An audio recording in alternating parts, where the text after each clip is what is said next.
A gente conta com um grande patrimônio político que é o presidente Bolsonaro, né? Isso aí, sem dúvida nenhuma, é o maior fenômeno político da história do Brasil. Basta, quem teve o privilégio que eu tive, o Marcos Pontes teve, de acompanhá-lo ao longo desses últimos 4 anos, sabe do que eu estou falando. Cada lugar que ele chega é uma loucura, é um negócio impressionante. Nós estivemos juntos agora, recentemente, na AgriShow em Ribeirão Preto. O presidente não conseguia andar, aquela multidão subia na máquina, aquela galera para tirar foto, para acenar. Não, é um amor, é uma paixão. Olha, eu tenho andado bastante pelo interior do estado. O que mais eu ouço? Manda um abraço para o capitão, manda um abraço para o presidente. E eu tive o privilégio de andar com ele. O presidente abriu a porta, né? Quem eu seria? Não seria ninguém. Jamais seria ministro de pasta nenhuma, se a lógica fosse outra. O Bolsonaro abriu essa porta, criou essa oportunidade. Sempre prestigiou a gente. Mais uma coisa interessante, na questão da formação de liderança. O Bolsonaro nunca trouxe para ele mérito. Ele distribuía o mérito para a equipe, para os ministros. Então ele chegava num evento e dizia: olha aqui que o ministro tal fez. Está vendo esse programa? Foi criado pelo ministro fulano. Graças à ministra Tereza, a gente tem o Plano Safra, etc, etc, etc. Olha essa obra aqui do Tarcísio, olha a obra do Rogério Marinho, olha aqui o Paulo Guedes fez tal coisa.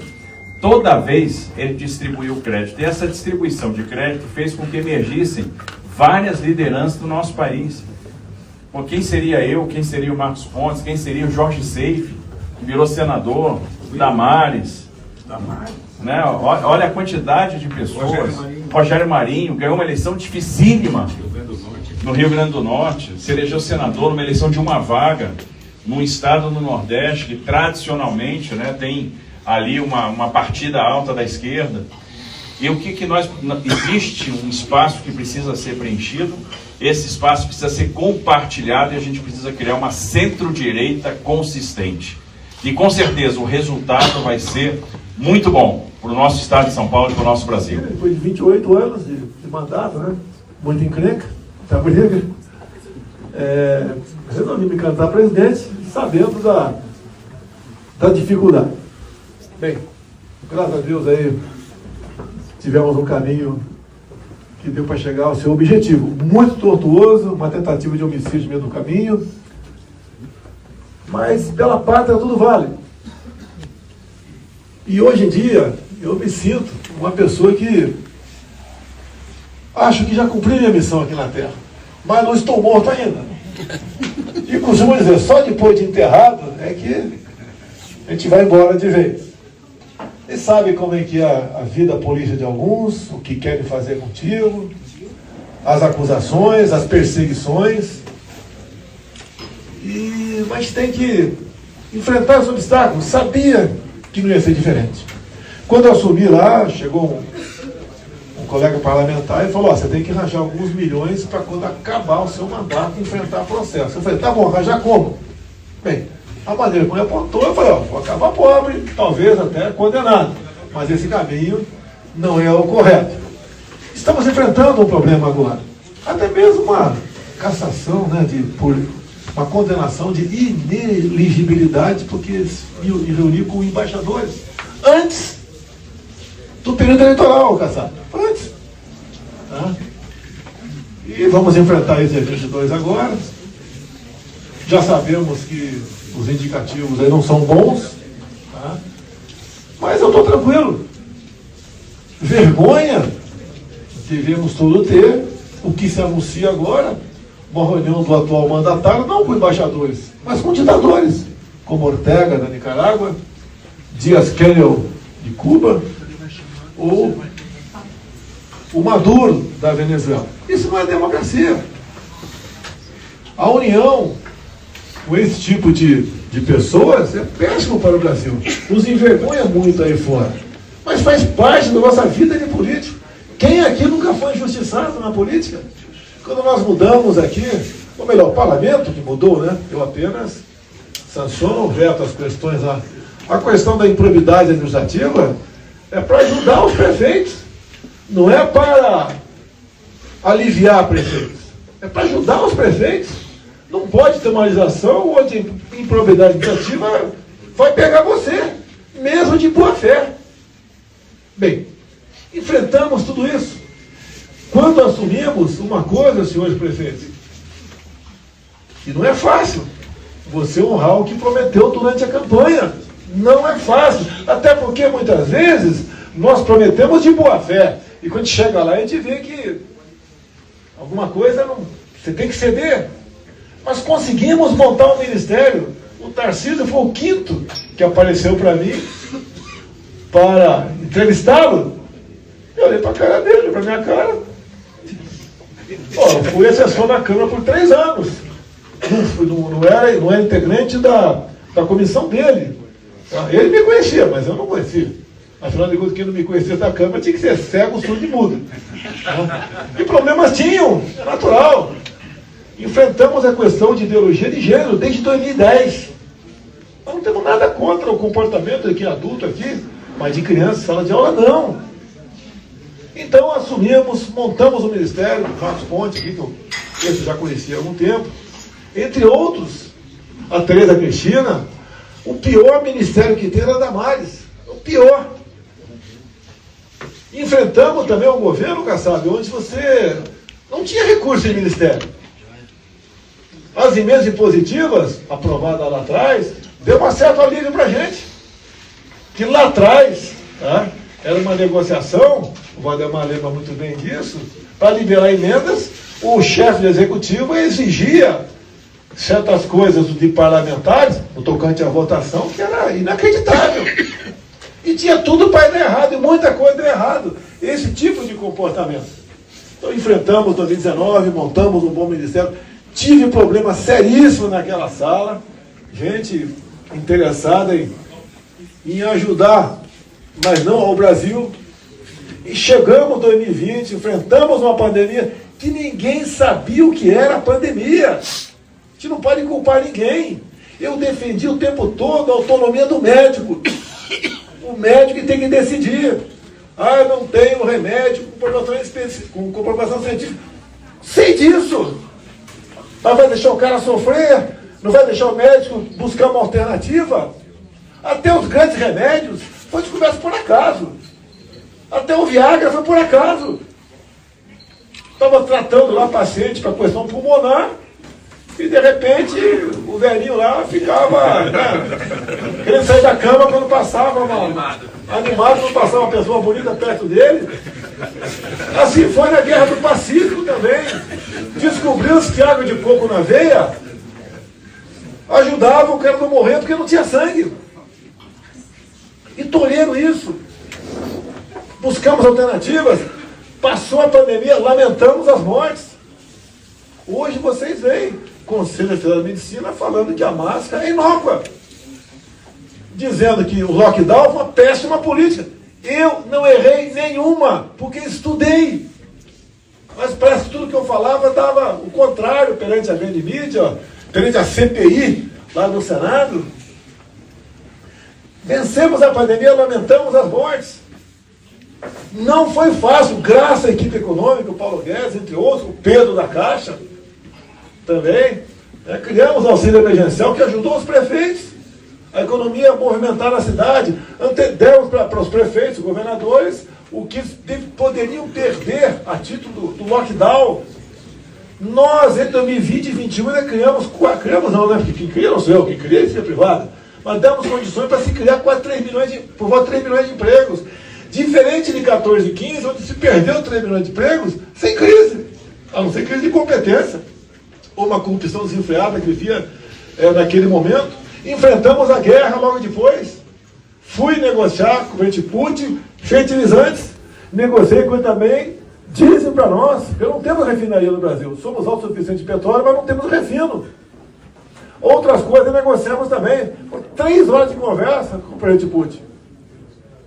E uma conversa saudável. E nós devemos buscar parcerias para atender o interesse do nosso povo. Me ligou, depois da guerra, o presidente Zelensky, da Ucrânia. E, obviamente, a conversa é reservada. Mas senti o problema dele, me coloquei do lugar dele e continuamos sendo parceiros, como fui com ele em 2019. Sem sobressaltos. Se eu pudesse resolver a guerra com o embargo econômico do Brasil, eu teria na hora aderido ao embargo. Mas não ia resolver. Iam faltar fertilizantes no Brasil poderíamos, com toda certeza, ter um choque negativo enorme no agronegócio nosso e perdermos a segurança alimentar e deixar de alimentar mais de 1 bilhão de pessoas ao redor do mundo. E muita gente não é compreendido e não pode falar. Enfrentamos em 21 também a maior crise hidrológica dos últimos 90 anos. Ninguém bota lá, olha, aumenta aí, cria bandeira vermelha porque somos malvadões. É porque a geração de energia de fonte outra, são mais cara. E vocês podem ver, terminamos 22 com o número da economia de fazer inveja para a grande maioria dos países do G20. O Brasil estava começando a decolar, ganhando pista para decolar, e houve então as eleições, né, que eu acho que todo mundo pode questionar, mas para o Supremo, para alguns do Supremo e para o TSE, você não pode questionar. Você não pode falar nada sobre eleições? Eu acho que pode, mas não vou falar nada. Eu considero página virada. Em 26 teremos uma nova composição no TSE. E hoje em dia, indo para o encerramento, tá? Como disse aqui o nosso prefeito, nós temos que escolher um lado, não tem mais o meio do caminho. Além do que ele falou, das nossas bandeiras, né, a família, a liberdade tão ameaçada que saíram, vocês podem ver, tem um editorial do Estado de São Paulo hoje falando que a censura não é o caminho para a democracia. Eu acho que quanto mais liberdade de expressão, mais você fortalece a democracia, não querer botar parâmetros. E o que é verdade para mim e para vocês? Pensamos de maneira diferente. E essa união, essa defesa da família, da liberdade, da propriedade privada, que foi relativizada por uma decisão de um ministro do Supremo Tribunal Federal, um dia após o segundo turno. A propriedade privada é a base da democracia. Entre outras coisas, direito à legítima defesa. E nosso governo, alguns governadores, muitos fizeram a sua parte e colaboraram, mas a nossa polícia de arma, paz, cidadão de bem, ajudou a cair quase 30% o número de mortes por arma de fogo, levando em conta o final de 2018 e o final de 22. Estava no caminho certo.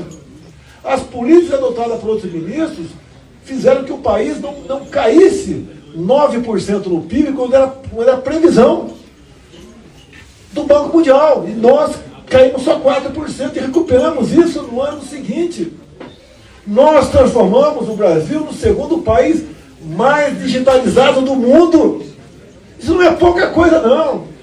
Alguns de vocês, me desculpem modestamente, falar para alguns de vocês que assistiram aqui o Marcos Pontes falar de fora. Rapidamente, ele falou a minha hora para vocês, é uma coisa que, com todo respeito, eu acho que muitos não sabiam disso. Olha a potência que é o Brasil. Eu costumo dizer, olha o que Israel não tem e vejo o que eles são. Olha o que nós temos e vejo que nós não somos. Onde está o erro? Está em nós, em cada um de nós. É ter humildade por ocasião das eleições, é não brigar no seu município. Está tendo alguma briga aqui, alguns municípios aqui, a questão do PL, nós estamos negociando, não é fácil. Eu sei que o elemento, o colega quer ser candidato, bacana, mas tem que ter humildade, meu Deus do céu. Porque os problemas virão. Muitas vezes eu falo até, desculpa, Ademar, olha, você quer ser candidato a prefeito? Você está preparado, não é para a reeleição, não, é para assumir lá na frente, né, Tarcísio? Para assumir lá na frente.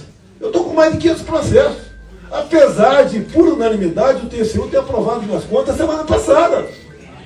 Sem acusação daquilo que acontecia no passado em Brasília. Por que isso? É gente que quer o poder pelo poder, que está muito mais do lado de lá do que do lado de cá.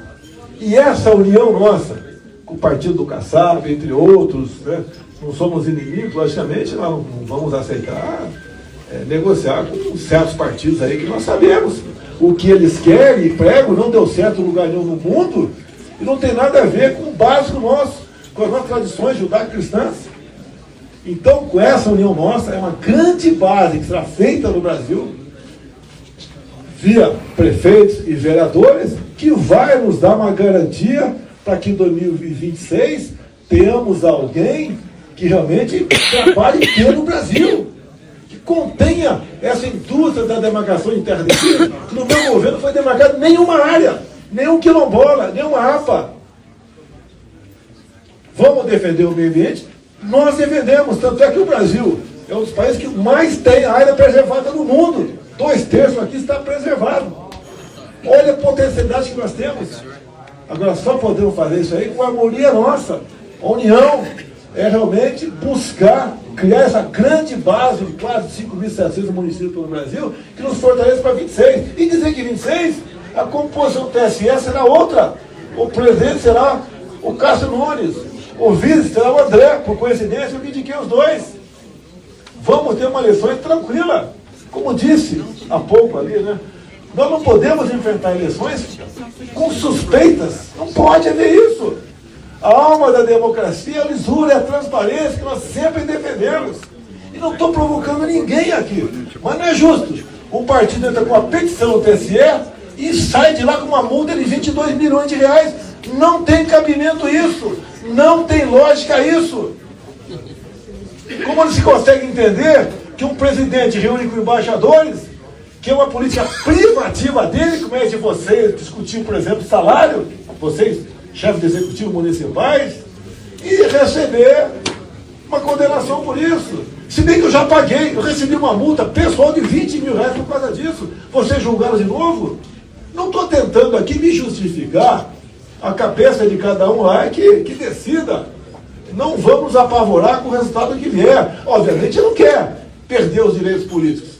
A gente quer continuar vivo, colaborando com o seu país, com todos vocês é que querem.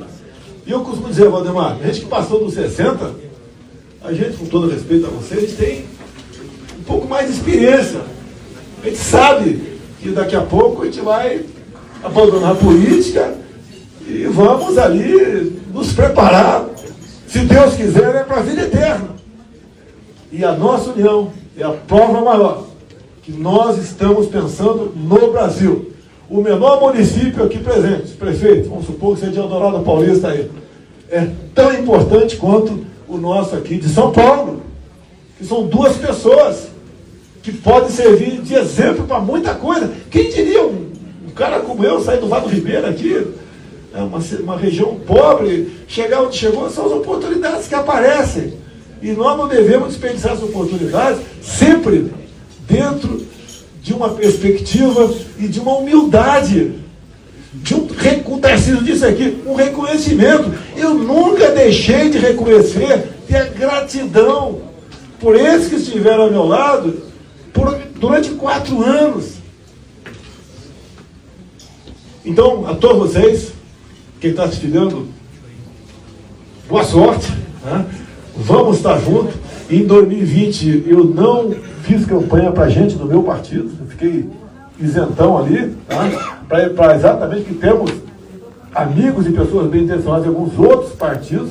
Eu não fiz campanha para deputado federal aqui no Brasil todo, não apoiei nenhum candidato a deputado federal. Eu até falei para o meu filho Eduardo, você não tem 2 milhões de votos.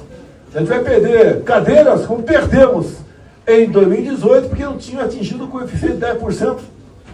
E agindo dessa maneira, não perdemos cadeiras, todos nós ganhamos, não tivemos problemas, tá? E o futuro, né?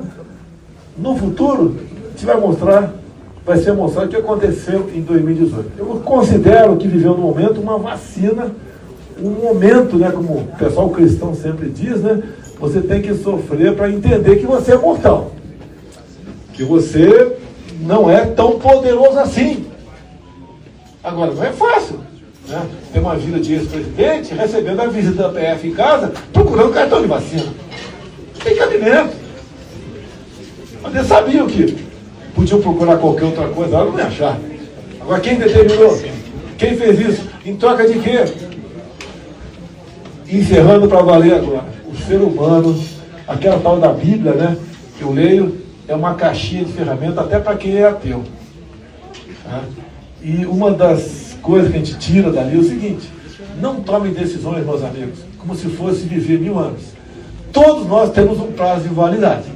E ele é implacável com todo mundo. E o